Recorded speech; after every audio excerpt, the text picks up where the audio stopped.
This is David Prosper, host of the Leadership Revolution. Thanks for listening to the following broadcast from Public House Media.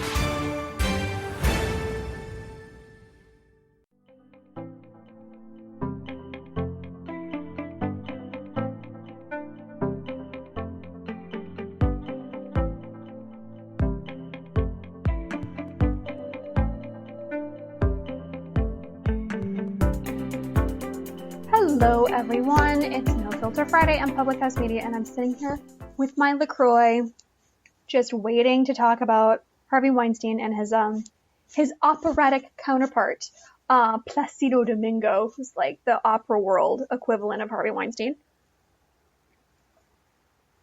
So we're going to talk about that, and then at the end, I think we're going to talk about a little bit about my friend Corey Feldman. We're not totally ready to do an episode with Corey, but I feel like we should talk about him at least a little bit before that happens. Come on, phone. Work with me here. Work with me. Okay. All right. I'm going to take a second to share the show, which you should also do, because sharing is caring. We go through this every single time. Every single time we go through this. Let's see here. There it is. Right post. This nonsense. And some LaCroix post. There, dunsies. So it's time to talk about things. I don't have a face this time of the show because, I mean, why? What is the point? My skin is on a break. My skin has been quarantined. Not that it looks like it, but it has. My hair has definitely been quarantined, for sure.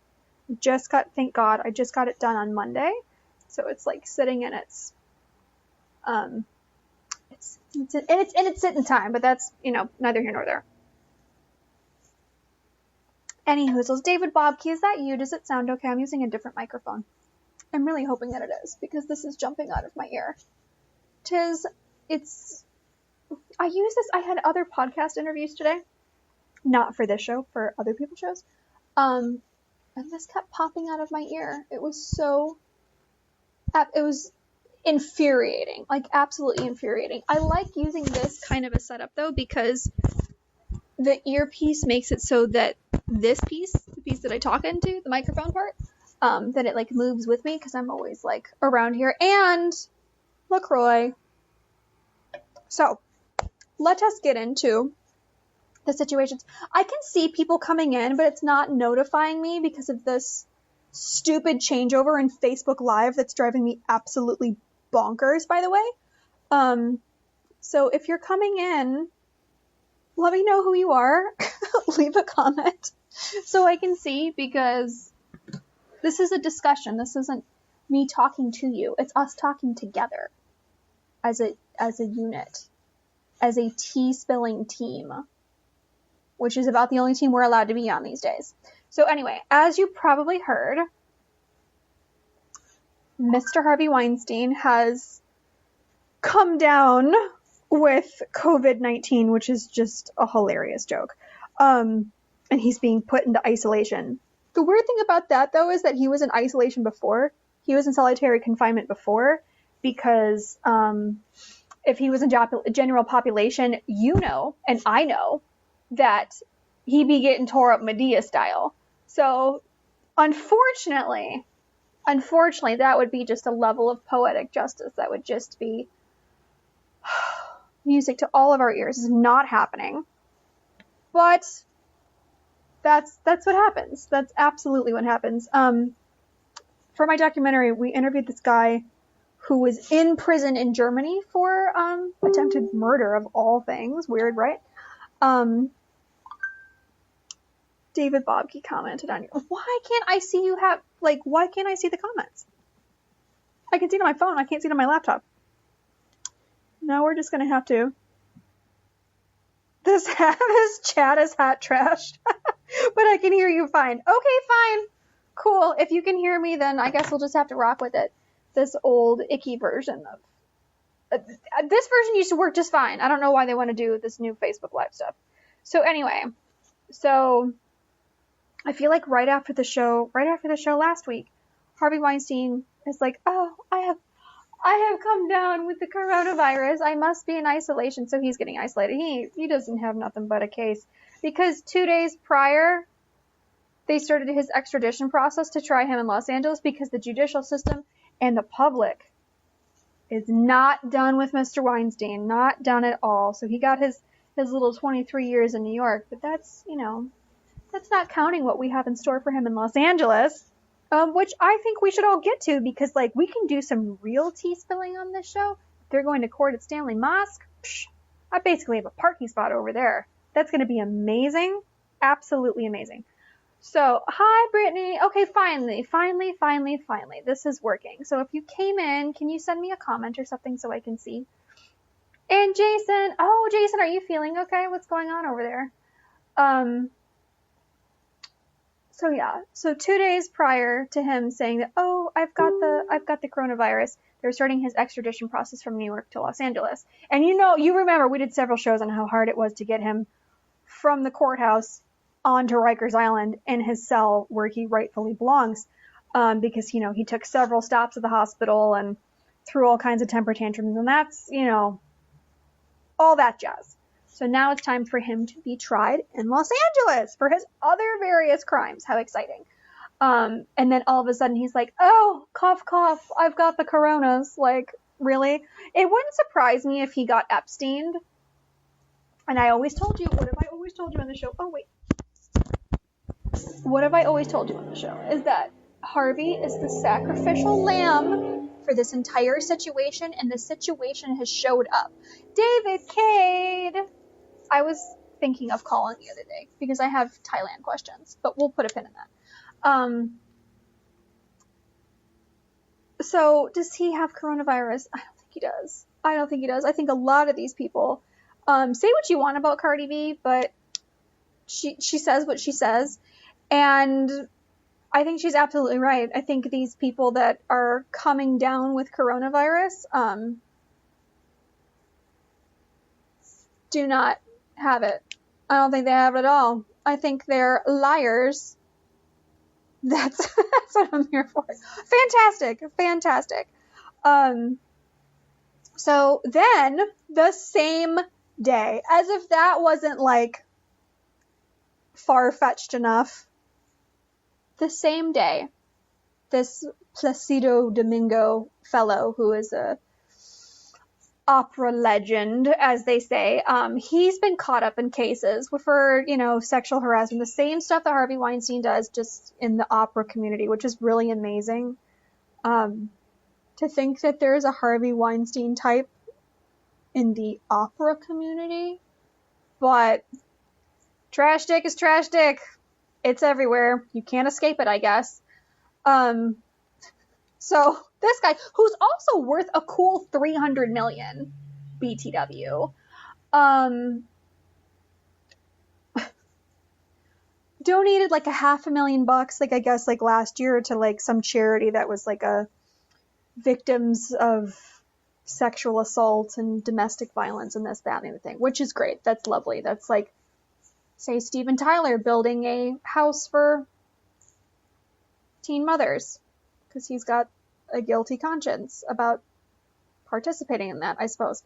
Nothing wrong with righting wrongs, or at least trying to, but guilty is guilty, my friends. So, on the same day that Harvey Weinstein is at Rikers Island, coming down with the case of the sniffles, apparently this guy's like, yep, I've got the Rona, y'all. I've got the Rona.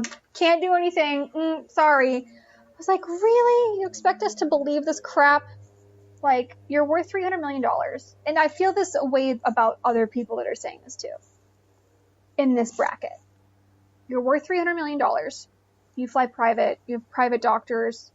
You have every resource in the world available to you, but somehow magically you've gotten this virus. I don't believe it. I don't believe it for like a second. Like not even a second. I don't believe this guy. So if that wasn't crazy enough, we'll see how that plays out. I mean, there's other people like Prime Minister of the UK Boris. What's his face? He's got the Rona.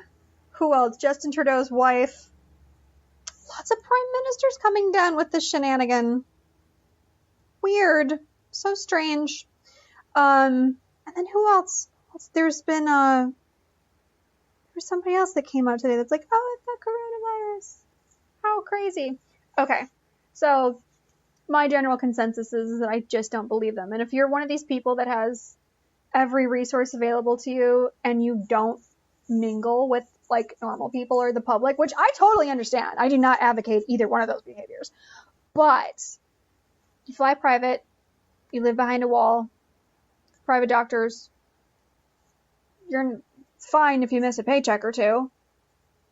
Why are you screaming the loudest? Why are you out here being like, oh my God, the sky is falling? Doesn't make any sense. Doesn't make any sense at all. Not even the little tiniest bit. So let's move on to my friend Corey Feldman.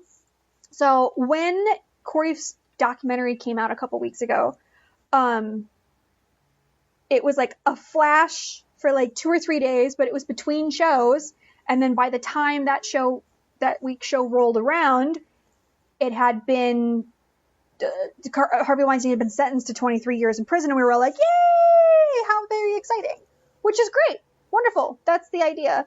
Hello, people coming in. I can see the number coming up here, but I can't see who it is because this version of live is trash. So leave me a comment so I know who you are. And I can say hello to you. Anyway, so that's why we didn't, I said we were going to do a episode on Corey Feldman's documentary, and then we couldn't do it because Harvey Weinstein got sentenced to 23 years in Rikers Island. Like, hello, we've been working towards this for 2 years, so it kind of got put at the back burner. But despite not talking about it on the show, I did text him and I was like, Corey, what's up, buddy? What's going on with your documentary? Because he's been talking about doing that forever. And him and I have had several talks over the years about what did and did not happen to him, what did and did not occur between him and Michael Jackson, and what did and did not occur between Corey Haim and several people around town that you have heard of. Which is actually how I met Corey Feldman because of Corey Haim's death. So what had happened was, this is the interesting story of me. So back in the day, I was on my way to Cannes. I was planning my first trip to Cannes. And again, this was several years ago. Planning my first trip to Cannes. And through the grapevine, my now friend Angela, was also on her way to Cannes because she was in this movie opposite Corey Haim called American Sunset that consequently shot in Canada. Weird. But because Corey had died just down the hill from me at, I almost called it the Palmwoods. It's not called the Oakwoods anymore, but back then it used to be called the Oakwoods. It's like this short-term apartment complex that's on like the other side of my hill. But everybody stays there for pilot season or like the end of your career and or life. And another fun fact, the Palmwoods on Big Time Rush is modeled after that apartment complex. So Corey Haim dies. I didn't know who he was. I'd never heard of him. I think I'm a little bit skosh too young to know who he was. I've seen Stand By Me and, all of this stuff, but like, I didn't know who either one of these cats were. So American Sunset gets pushed into Cannes because of Corey Haim's death. Through the grapevine, people are like, hey, you're going to Cannes, go to Cannes together. So we were like, cool, yeah, great. We booked it, didn't even talk before we did it. We booked our own flights, obviously, and then booked a place together on François Tonnerre, which is like kind of down the way from Cannes, but still walkable, but there's a shuttle. So we got this like little short-term apartment together, but Angela had showed up before me. And then I was like, I guess I just got to go find this chick. And I was walking down the Croisette, like towards the Palais. And she's like, Rachel, we'd never met anymore. I'm like, do I look that American? Do I look that tragically American? Seriously? Alexa Polar. Thanks, Alexa Polar, for coming in. So her and I did Cannes together. And I got to learn a whole lot of stuff about Corey Haim that I didn't really ever intend on knowing because I didn't know he existed until this time. And then... So that was May. Cannes was in May. And And then Angela, because she's my crazy friend, because if it wasn't for crazy friends, I'd have no friends at all, ended up staying in France for like 6 months. And she went over towards Monaco, and then she lived in Paris for a few months. She's crazy. So she did that for a while. And then we're like, let's go to Sundance that following year, which is in January. So May, June, July, August, September, October, November, December. Yeah, she stayed in France for a long time. And then she was back in Canada for like a month or two. Like, yeah, let's go to Sundance. So she flew from Eastern Canada, I think from like Bangor, Maine or something, met me in LA, and then we rented a car, put my dog in it and all of our stuff, and we drove to Sundance. Did Sundance. That's super wild. There's actually still a bunch of pictures and videos and stuff from that. So on our way home from Sundance back to LA, because she stayed with me for like a week or two after that, Corey Feldman called up and was like, hey, Angela, we need to talk. And we were like, oh, what is this going to be like? Like it was seemingly unfriendly at the time. So we're like, okay, I mean, I guess like meet us at Boa Steakhouse or whatever. We didn't know he was a vegetarian at the time, but whatever, it was delicious. So he meets us at Boa. We have this whole I was just like powwow adjacent, but that's how him and I became friends, was because of that whole freaking ordeal. And we've been friends ever since, from the first time I ever watched a 3D movie was because Corey was like, what are you doing? I'm like, I'm in Las Vegas. What are you doing? He's like, I just got this new TV and it's like 3D. Like, you got to come over and see this. It's crazy. And I'm like, oh, okay. Like, I was planning on coming home today anyway. So put my dog in the car and we drove home, but stopped at Corey's first. And he's like, you got to come in and see this TV. So that was the first time I watched a 3D movie, was with Corey Feldman in his living room in Encino. And we just talk about things, talk about lots about Michael Jackson and how this town's rampant with pedophilia and like all the things that you've heard, all the talking points that you've heard Corey Feldman talk about. We've just talked about more details in that. So I texted him around that and he's like, I'm going into hiding for 2 weeks. Like, this is crazy. And then I'll reemerge. So he should be reemerging probably this week, I think, depending on how the news cycle goes. And then I'll probably end up having him on the show at some point. And we can powwow and talk about these things. Documentaries, Charlie Sheen raping Corey Haim as a child, fun stuff like that. The things that, as you do, the things that we do on this show. So I just wanted to give a little background on that because I feel like it's coming. And this is going to be really, I don't want to say defining, but it's going to be a major linchpin in this whole situation. Because, as I've always told you, Harvey Weinstein's like the sacrificial lamb of this. The media started with him, and this whole thing started with him because most of the time, save for Kate Beckinsale and a few other people, he was doing this with adult women who were probably barely legal, some of them, but still adult women, not children. There's a whole other section of this town that has been abusing and sexually abusing children, small children, for a very, very long time. Kevin Spacey. So we're going to explore that. But as this is all unfolding, now that we're sitting here 2.5 years into this situation, October, November, December, January, February, March, almost 2.5 years into this situation, as we're going to put Harvey Weinstein to bed, all of those, I don't want to say successors, but everybody in line behind him, headed to Rikers Island, headed to Twin Towers, headed to, he committed suicideville. All of those people are going to come out of the woodwork now. Sean Rosenberg. Hi, Sean Rosenberg. Thanks for coming by. So that's what we're going to see. That's where this is going. If anybody asks you, oh, but like, where is this going to go now? Like the impact is here, and it's like a mushroom cloud, man. It's just forming, and it's just going to keep convecting in and on itself, which is the point. That's why we've, been doing this for the time that we've been doing it, and it's reverberating around the world. It's so amazing. So I will leave you with that for this week. And then next week we'll talk about other things. God knows. Oh, wait. Hold on. Andrew Hill. Hello, Andrew Hill.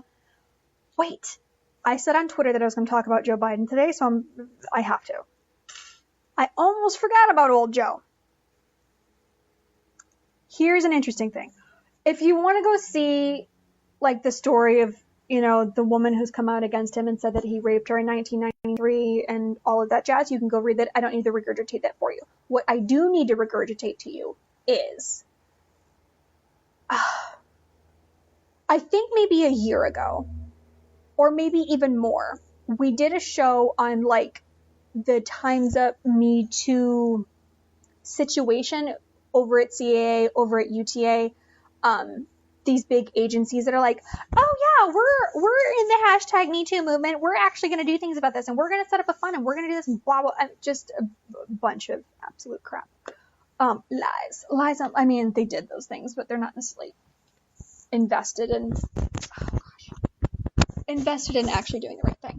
So, the real scandal here with Joe that's like not anything you haven't seen before. Oh, politicians raping people? Shocking. They lied? A politician lied? How strange. Shocking. These are not things that I necessarily need to drive home on this show, or really anywhere, because in your heart of hearts, you know this. If you're an adult, you get it. But what I do want to talk about is how that faction of Me Too, the organized 501c4 or whatever tax exempt status that they've put on themselves, and, you know, they're patting themselves on the back and doing all of those things, whatever those are, they have actively tried to downplay the several women that have come out against Joe Biden. They've actively, hi Donnie, thanks for coming in. They have actively tried to downplay and suppress all those videos that are out there floating around of, like, Joe Biden constantly rubbing his crotch on children, smelling people's hair, doing all types of weird stuff in front of large, gigantic crowds of people where he knows that there's media. He knows there is. But when the media is willing to protect you, I guess you can just run around and do whatever you want. But that's not a thing anymore. And I think it sucks, but I guess that's okay. Like, however it has to happen is however it has to happen. But I think because he's, like, sliding in, I don't want to say popularity, but, like, viability, perhaps, with, like, just, like, the speeches that he's giving and stuff like that. Like, you're like, Grandpa Joe, whatever this is, it's not going to work.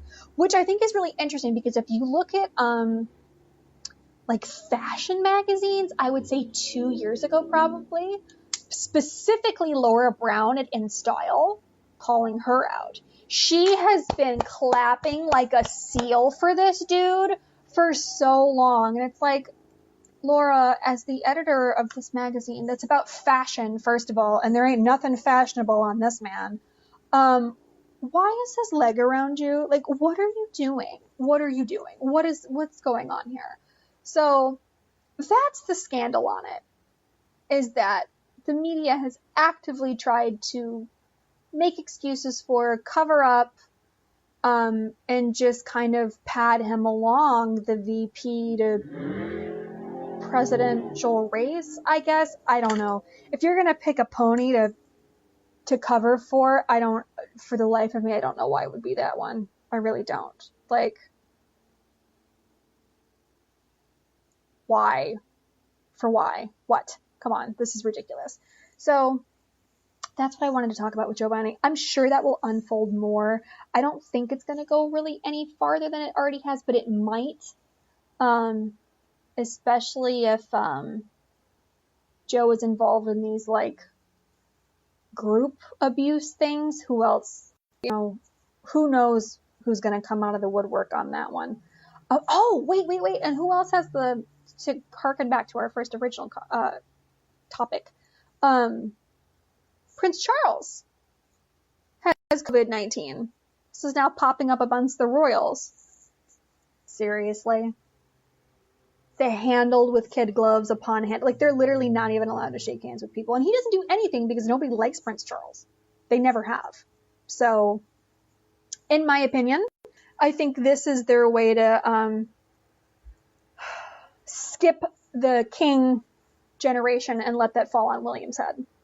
Not that it matters, because literally no one cares. But it's just inconceivable to me that people who fly private have extremely strict rules and interactions with the general public, even if it happens, and private doctors and this, that, and the other thing, that they're just somehow contracted this virus. I just don't believe it. I just don't. It's a cover for some other nonsense. So I will leave you with that. Go back a few years and check out that episode that I did about the organization of Time's Up Me Too within CAA, within UTA, within the big agencies. Because it wasn't just me talking about it. Like, they've had a lot of backlash. It's like, oh yeah, so you were a part of the problem, and now you're getting all this funding to quote unquote solve the problem from within. Like, stop it. Like, this is just silly. So I will leave you with that for this week. Next week, God only knows what's going to happen, because the show writes itself, and we will find some other bag to unpack and some new flavor of LaCroix, perhaps.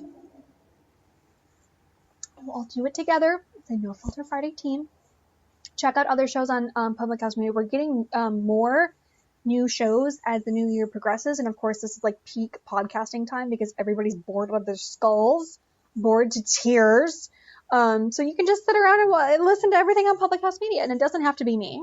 You could do Choose to Rise or the Motivational Show, Confessions of a Military Spouse. There's all kinds, CJ and Sal, there's all kinds of shows on the network that you can explore that are way less dark and dirty than this one.